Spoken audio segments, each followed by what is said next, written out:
तो दोस्तों, एक और नया दिन और मैं बलजीत परमार हाजिर हूँ एक नई कहानी, एक नया किस्सा लेकर।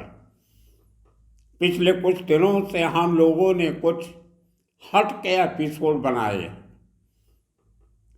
अंडरवर्ल्ड की खबरें हम कवर करते हैं, किसने कितने मर्डर किए, कहाँ क्या किया, क्या नहीं किया, कैसे मुंबई का अंडरवर्ल्ड प्रफुल्लित होता गया, माफिया माफियासोस, उनके लिए काम करने वाले लोग और गैंगस्टर बड़े और उनके सरगना। लेकिन उनकी एक और ज़िंदगी भी होती है जिसके बारे में भी बात करनी चाहिए। और जैसे कॉइन का एक दूसरा पहलू भी होता है, दूसरा पासा होता है, उसी तरह हर शख्स की ज़िंदगी में बहुत से मोड़ आते हैं, बहुत सी तकलीफ़ें देखते ये सब आती हैं। ज़िंदगी बहुत कम्प्लेक्स होती है, इतनी सीधी नहीं जैसी हम सब लोगों को लगती है। और क्राइम को टैकल करने वाले पुलिस ऑफिसर की ज़िंदगी भी उतनी ही कम्प्लेक्स होती है। उनसे गलतियां भी होती हैं, वो गलत काम भी कर जाते हैं, कई बार मजबूरी से, कई बार ऊपर के हुक्म होते हैं, कई बार पॉलिटिकल प्रेशर होता है और कई बार वो अपने भावनाओं के बहाव में बह जाते हैं और कोई ना कोई गलती कर बैठते हैं। हमने हमेशा, भले वो कोई भी हो, हमारे मित्र हों, सबके सब मित्र रहे हैं तकरीबन, लेकिन जहाँ उन्होंने कभी कोताही की, गलती की, तो हमने उनके खिलाफ बोला भी है, लिखा भी है, उनको कहा भी है कि भाई ये काम सही नहीं है, मत करो। बड़ा होने के नाते उनको सलाह भी दी है, लेकिन दुश्मनी कभी किसी से नहीं हुई क्योंकि वो हमारा काम नहीं। क्रिमिनल क्राइम करता है, उसको सजा देना कानून का काम है। हमारा काम तो सिर्फ उसको रिपोर्ट करना है, उसके बाद हमारे हाथ में है ही नहीं कुछ, हम कर क्या सकते हैं। लेकिन जैसे हम इन लोगों के साथ इतने साल काम किया, इनके साथ उठे बैठे, इन्फॉर्मेशन शेयर की, कभी उनसे कुछ लिया, कभी कुछ दिया, इन्फॉर्मेशन, कुछ और कुछ मत समझ लेना, लेना देना कुछ, उस चक्कर में कभी नहीं पड़े हम लोग। लेकिन कई लोग बहुत रिस्क लेके काम करते हैं, अपनी ज़िंदगी में खेल के काम करते हैं। अंडरवर्ल्ड से डील करना अलग बात है, लेकिन टेररिस्टों से, अतवादियों से, अगलाववादियों से, जिहादियों से डील करना बहुत मुश्किल होता है। उनमें से आज हम दो ऑफिसर्स की बात करेंगे जिनकी ज़िंदगी के एक नया मोड़ है उनका, एक नए दौर में कदम रखा है उन्होंने। पहले हैं हमारे पुराने मित्र सचिन कदम, बहुत उम्दा ऑफिसर है और बहुत लो प्रोफाइल रखते हैं। मैं ये दो ऑफिसर इसलिए चुने हैं, उसके दो कारण हैं। एक तो इन दोनों की ज़िंदगी में एक बड़े दिन थे। सचिन कदम का कल जन्मदिन था और दूसरे प्रदीप शर्मा, उनका आज जन्मदिन मुंबई में मनाया जा रहा है। मेरी दोनों से बात हुई, पहले भी बात होती रहती है, लेकिन आज जो माहौल था जन्मदिन का प्रदीप शर्मा के, वो टोटली उस इमेज से हट के था जो इमेज आज तक प्रदीप शर्मा का रहा है। अब देखना ये होगा कि जिस नए रास्ते पे वो चल पड़ा है वो कितना कामयाब होता है। ये उसकी किस्मत, उसकी तकदीर, उसकी मेहनत, उसका काम बताएगा। और दूसरी तरफ सचिन कदम 30 के करीब एनकाउंटर्स में रहा, लेकिन नाम नहीं आया कहीं। उसका काम करने का तरीका अलग है, लेकिन उसने बहुत बड़ा काम किया। जो 10 साल एंटी टेररिस्ट स्क्वाड महाराष्ट्र में लगाए, उस समय जब पाकिस्तान से भेजे गए टेररिस्ट मुंबई में गड़बड़ करने आते थे, ट्रेन में, लोकल बस में, भीड़ भाड़ वाले इलाकों में, जावेरी बाजार हो, माहिम हो, दादर हो, वहाँ पे ब्लास्ट करवाए। 10 साल इस शख्स ने बहुत काम किया, कभी सब्जी वाला बन के, कभी भाजी वाला बन के, कभी कोई ऑटो रिक्शा ड्राइवर बन के बैठ जाना, कहीं भेष बदल के धोबी बन जाना, इस किस्म के दिन रात एक करके बहरूपियों की तरह जिंदगी जीना, ताकि उन आतंकवादियों की, उन टेररिस्ट की खबर निकाली जा सके, उनको दबोचा जा सके, पकड़ा जा सके। इतनी मेहनत ये अकेला नहीं है, इनकी बहुत पूरी टीम थी एटीएस की। राकेश मारिया के साथ काम किया क्राइम ब्रांच में भी, और 95 में जब जॉब पे आया था, पहला इसका एक्यूमेंट देख के, इसके काम करने का तरीका देख के, इसको उस समय के जो 4-5 बड़े एनकाउंटर स्पेशलिस्ट थे उनमें से एक विजय सलास्कर थे, उनके स्क्वाड में लगा दिया गया, जिसको कहते हैं बैप्टिज्म बाय फायर। पहला ही आपको आते जो काम दिया गया वो खतरे से भरा हुआ। वो जमाना था जब अंडरवर्ल्ड के साथ बहुत बड़ी लड़ाई लड़ी जा रही थी, बॉम्ब ब्लास्ट हो चुका था और बहुत प्रॉब्लम चल रही, क्रिमिनल्स का बहुत बोलबाला था, हैवी हुए थे पूरे समाज पे, सिस्टम पे, और उनको ठिकाने लगाना काम जो पुलिस का एक तरीका होता है, उसमें विजय सलास्कर वो 5-7 जो बड़े थे उनमें से एक थे। उनके साथ ये नए यंग ऑफिसर को लगा दिया, जिसको मुंबई का कोई ABCD नहीं पता था, जो सीनियर ने बोला वही करना पड़ता था। डिसिप्लिन फोर्स है, यूनिफॉर्म फोर्स है, सीनियर की बात माननी पड़ती है, लेकिन उसके बाद भी इंडिपेंडेंटली बहुत काम किया। और कल उसके जन्मदिन पे जो एक, क्योंकि अभी वो पुलिस फोर्स में है, 53 ईयर्स की एज है, 5 साल और बाकी है, तो ये सब anti terrorism squad, encounter specialist जब छोड़ छड़ा के ही बैक टू पुलिस है। मुंबई में एक पुलिस स्टेशन है, नागपाड़ा पुलिस स्टेशन, आपने बहुत अच्छी तरह सुना होगा। दाऊद इब्राहिम का घर नागपाड़ा पुलिस स्टेशन के नज़दीक ही था, बागमोडिया स्ट्रीट। बहुत सेंसिटिव पुलिस स्टेशन है, बहुत समस्याएं रिलीजियसली, धर्म को लेके, समाज को लेके बहुत सारी सेंसिटिव एरिया माना जाता है। उस पुलिस स्टेशन में आज के दिन में हमारे मित्र सचिन कदम PI क्राइम है, क्राइम के इंचार्ज हैं। बहुत इम्पोर्टेंट पोस्ट होती है पुलिस इंस्पेक्टर क्राइम होना। अभी 5 साल बाकी है, वो और तरक्की करेंगे मुझे पता है। बहुत मेडल जीते, बहुत इनाम मिले, बहुत वाह वाह कमाई। उनका कल जन्मदिन था, लेकिन मेरा एपिसोड बनने के बाद मुझे मालूम पड़ा तो मैंने बधाई दी। और एक बार फिर मैं अपने सब दर्शकों को भी कहूँगा कि ऐसे ऑफिसर जिन्होंने अपनी जान जोखिम में पा के देश को बचाने के लिए टेररिस्टों के साथ मुकाबले किए, गोलियां खाई, सब किया, इतनी हिम्मत से काम किया और आज बड़ी शान से यूनिफॉर्म पहन के नौकरी कर रहे हैं, ऐसे लोगों को बधाई देनी बनती है। मैं थोड़ा सा सचिन के बारे में बता दूं कि इन्होंने पुलिस में आते ही जो इनको लगाया गया विजय सलास्कर के साथ, उसके साथ कुछ एनकाउंटर भी हुए, लेकिन जैसे मैंने कहा सबसे बढ़िया काम जो किया वो एंटी टेररिस्ट स्क्वाड में किया।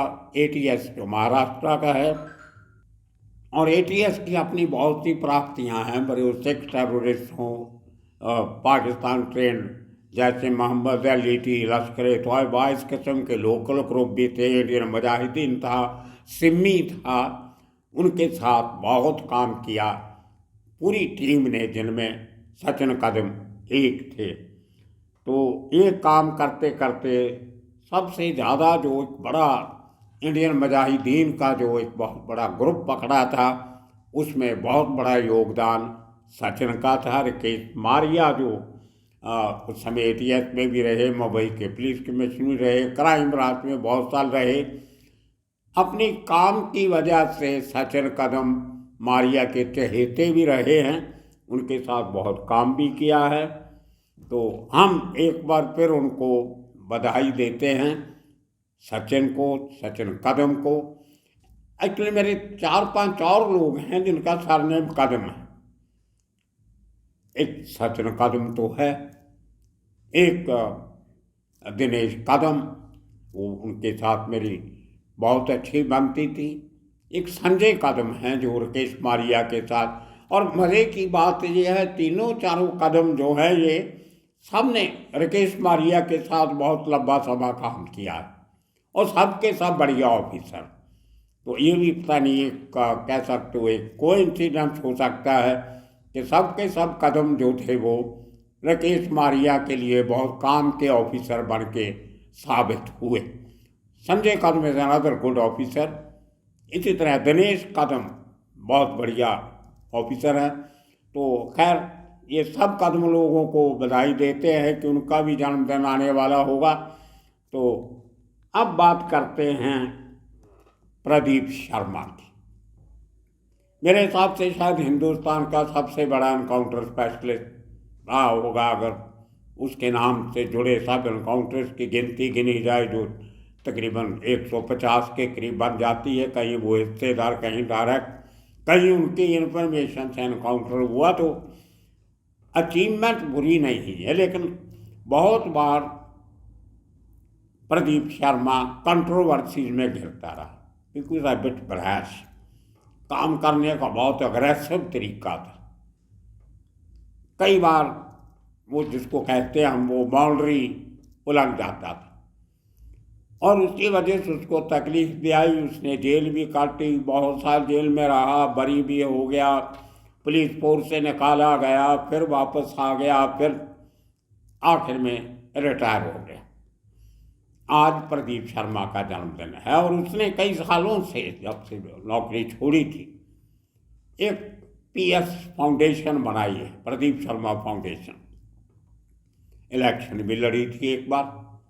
अंधेरी ईस्ट में एक तुंगा होटल है बहुत मशहूर, उसके पास नज़दीक उसके गली में उनका PS फाउंडेशन का ऑफिस है। वहाँ पे आज हज़ारों लोगों की भीड़ देखी गई। मैं बहुत सारी तस्वीरें आपको दिखा रहा हूँ। सचिन कदम के बर्थडे की तस्वीरें इसलिए नहीं दिखा रहे क्योंकि वो अभी पुलिस फोर्स में हैं। उनके जो फंक्शन में लोग थे वो फैमिली फ्रेंड्स थे, जहाँ उनके कुछ इन्फॉर्मेंट थे जिनको दिखाना ठीक नहीं है। लेकिन Pradeep Sharma is a free bird now, no more a cop, is a civilian. तो वो तस्वीरें हम दिखा सकते हैं, इसलिए वो दिखा रहे हैं। आज से कुछ दिन पहले से प्रदीप शर्मा ने अपने जन्मदिन की तैयारियां जो आरंभी, उसमें सबसे पहला काम किया मुंबई के सबसे फेमस जुहू बीच की सफाई का काम। उसकी कुछ तस्वीरें आपको दिखा रहे हैं। उसके बाद आज अपना जन्मदिन की सेलिब्रेशन ने शुरू की गौ माता की पूजा करने के बाद। वो एक छोटी सी क्लिप है हमारे पास, वो आपको दिखा देते हैं। उसके साथ साथ जितने लोग आज आए गए, बहुत से पुलिस वाले, पुराने उनके इन्फॉर्मेंट, कुछ दोस्त, हर किस्म के। अब पुलिस वालों को एक मौज होती है जो मैं समझता हूँ कि जो और किसी को नहीं होती। उनकी कंपनी में अगर बदमाश भी देख लिया जाए तो भी कोई इतराज़ नहीं करता, कोई शरीफ आदमी देखा जाए तो चौदहवीं का चाँद होता है, क्योंकि उनका काम ही बदमाशों से, और बदमाशों की खबर बदमाशों से आएगी। अब कहीं कोई क्रिमिनल कॉन्स्पिरेसी हो रही है, कोई तैयारी की जा रही है, उसकी खबर कोई बिरला टाटा तो देगा नहीं, उनके अंदर के लोग ही देंगे। तो ये बहुत थिन लाइन होती है, आपको बहुत तरीके से उससे बचना पड़ता है, कई बार वो गड़बड़ हो जाती। तो अब प्रदीप शर्मा ने जो फाउंडेशन बनाई है उसके ज़रिए वो एक नई जिंदगी का आगाज़ कर रहा है, जिसमें डेफिनेटली पॉलिटिक्स होगी। जैसे मैंने कहा, पहले भी इलेक्शन लड़ी थी शिवसेना टिकट पे भाई ठाकर के भतीजे के खिलाफ। तभी वक्त भी कम था, हालात भी और थे, हार गया शायद। अभी उसने वो एक तरीके से एक समाज में अपना इमेज जो है वो रीबिल्ड करने की कोशिश की है, अपने आप को फिर रीइस्टेब्लिश करने की कोशिश कर रहा है। अच्छी बात है, अगर आदमी एक नया रास्ता नए तरीके से चुनना चाहता है तो हम मुबारकबाद देते हैं, जन्मदिन की भी मुबारकबाद उनको, प्रदीप शर्मा को मैंने तो विश कर दिया था। अब ये देखिए, हमारी पत्रकारों की भी एक अजीब लाइफ होती है, हमें भी हर किस्म के आदमी से डील करना पड़ता है। लेकिन जैसे मैं आपको हमेशा कहता हूँ कि एक लक्ष्मण रेखा होती है जिसके अंदर अंदर रहना पड़ता है। बहुत लोग उसको फांद जाते हैं तो तकलीफ में आ जाते हैं। कांटेक्ट हमारा सबसे बड़ा असेट होता है पत्रकारों का। जितने आपके कांटेक्ट्स हैं उतने आप कामयाब गिने जाओगे, क्योंकि आपके कांटेक्ट्स नहीं हैं तो आपको खबर नहीं मिलेगी, मिलेगी तो आधी अधूरी मिलेगी। तो हर चीज़ को कंफर्म करने के लिए आपको उसी आदमी के पास जाना पड़ेगा जो उस इंसिडेंट में, करामात में इन्वॉल्व है। तो लेकिन वो एक हद के अंदर रहना चाहिए। लेकिन जैसे ही आप अपने कॉन्टैक्ट्स को लिंक्स में बदल लेते हो, वहाँ पे धोखा खा जाते हो। ये मैं सब पत्रकारों को बोलता हूँ, लिंक आपका किसी के साथ नहीं होना चाहिए। लिंक होता है भागीदारी, कड़ी का कड़ी से जोड़ना, वो नहीं होना चाहिए। कांटेक्ट होना कोई बुरी बात नहीं, बिना कांटेक्ट पे पत्रकारिता नहीं चलती। और विडंबना ये भी होती है कि अगर आप पॉलिटिकल कॉरस्पॉन्डेंट हो, हर किस्म के पॉलिटिशियन को आप जानते हो तो आपको अच्छा पॉलिटिकल कॉरस्पॉन्डेंट कहा जाता है। लेकिन क्राइम रिपोर्टर के ऊपर अक्सर ये इल्ज़ाम लगता है कि वो उस गैंगस्टर का आदमी है, उसका आदमी है, फलाना ढिमका, इस किस्म के। अरे भाई, अगर एक मर्डर हो गया और करने वाले ने क्यों किया, कारण क्या था, कब किया, किसके साथ किया, वो खबर निकालनी है तो वही देगा। पुलिस की इन्वेस्टिगेशन तो 15 दिन कुछ बोलते नहीं। पुलिस वाले तो कहते हैं मैटर जो है अभी अंडर इन्वेस्टिगेशन है, हम आपको कुछ बता नहीं सकते। अब बात निकालनी है तो वो क्रिमिनल से निकालनी पड़ेगी। अगर आपके कॉन्टैक्ट्स अच्छे हैं तो आपको मिल जाएगी, अगर नहीं है तो नहीं मिलेगी। लेकिन अगर आप उसमें गड़बड़ करनी शुरू कर दो, जैसे बहुत से पत्रकार कर बैठते हैं, अंडरवर्ल्ड वालों को, जब क्रिमिनल को बता देते हैं कि पुलिस तुम्हारे बारे में ये सोच रही है, और अंडरवर्ल्ड की खबर जाके पुलिस को बता देते हैं, खबरी बन जाते हैं कि आपके बारे में वो लोग ऐसा सोच रहे हैं, वो बुरी बात है। वो लिंकेज नहीं होनी चाहिए आपकी। रिपोर्टर एक इंडिपेंडेंट कड़ी होता है, वो एक संगली का हिस्सा नहीं होता। ये एक बहुत बड़ा फर्क होता है।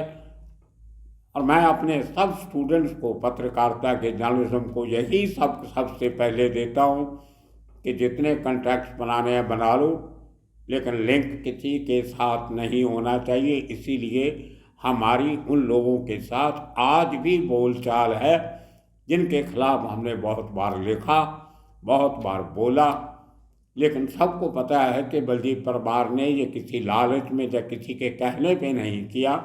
उसने जो किया है वो हकीकत बयान की है। हकीकत उस आदमी को मालूम होती है, इसलिए वो इतराज़ नहीं कर सकता। मेरे साथ कभी किसी का आज तक मेरी रिपोर्टिंग को लेके झगड़ा नहीं हुआ। हालांकि मैंने हक में 2-4 लोगों के बात कही होगी, खिलाफ तो बहुत लोगों के की है। एक प्रोफेशनल रिश्ता होता है। आप पुलिस फोर्स में हो, हम प्रेस में है, तो एक हमारा प्रोफेशनल रिश्ता है, उसको वहीं तक रखना चाहिए। अगर आप उनके साथ बैठ के इधर उधर की बातें करने लगो तो वो गड़बड़ की बात। खैर, आज एक बड़ा, कल का और आज का दिन, ये 2 ऑफिसर्स के लिए बड़ा दिन था, उनको हमने बधाई दी। अब देखते हैं आने वाली ज़िंदगी में प्रदीप शर्मा एक नया जो अपना इमेज रिक्रिएट करने की कोशिश में है वो कामयाब हो। हम भी चाहते हैं, ज़माना बीत गया, उसको भूल जाना चाहिए, जो किया उसकी सज़ा पा ली। अब आगे एक नया रास्ता खुला है, हर आदमी के लिए रास्ता खुलता है, लेकिन उस रास्ते पे चलता है कि नहीं चलता, ये देखने वाली बात होती है। इसी तरह सचिन कदम को अभी एक पुलिस स्टेशन में काम करने का मौका मिला है, इतनी जोखिम भरी जिंदगी बिताने के बाद, लेकिन पुलिस स्टेशन भी उतना ही अहम होता है जितना टेररिस्टों के खिलाफ लड़ना। हर गरीब आदमी जिसको इंसाफ चाहिए, जिसके साथ कोई ज़्यादती हो रही है, जिसके साथ कोई ज़बरदस्ती हो रही है, उनका ख्याल रखना, उनको इंसाफ देना और जल्दी देना। तो ये खूबियाँ सचिन कदम में हैं। बहुत बढ़िया इंसान। तो इन दोनों को हमारी इनके दोनों बड़े दिन की बधाई, और आने वाले दिनों में इसी तरह की कहानियाँ किसी लेके हाजिर होते रहेंगे। यही लोग हैं जो अंडरवर्ल्ड, क्राइम की दुनिया, क्राइम वर्ल्ड, माफिया, उसकी तारों को जोड़ते भी हैं और काटते भी हैं। इनकी बात करनी भी उतनी ही ज़रूरी है जितनी अंडरवर्ल्ड के सरगनाओं की और उनके जो गुर्गे होते हैं उनकी। ये दूसरी बात है कि कुछ लोगों को सिर्फ अंडरवर्ल्ड के किस्से ही अच्छे लगते हैं, लेकिन इन लोगों के बिना अंडरवर्ल्ड भी अधूरा होता है। तो कोशिश हम यही करते हैं कि आपके पास पूरी सच्चाई, पूरा सच, पूरे फैक्ट्स वो पहुंचाए जाए, और उसी कोशिश में हम लगे रहेंगे। आपको एक और खुशखबरी दे देता हूं कि जो हमने कांजूरमार्ग की सीरीज इतने दिनों से रुकी थी, उसमें बहुत बड़ी प्राप्ति हमें मिली है। बहुत सारी इन्फॉर्मेशन आई है जो हमने काफ़ी सारी रिकॉर्ड करके रख ली है। अब एक ही बार वो शुरू करेंगे ताकि फिर बीच में रुकना नहीं पड़े।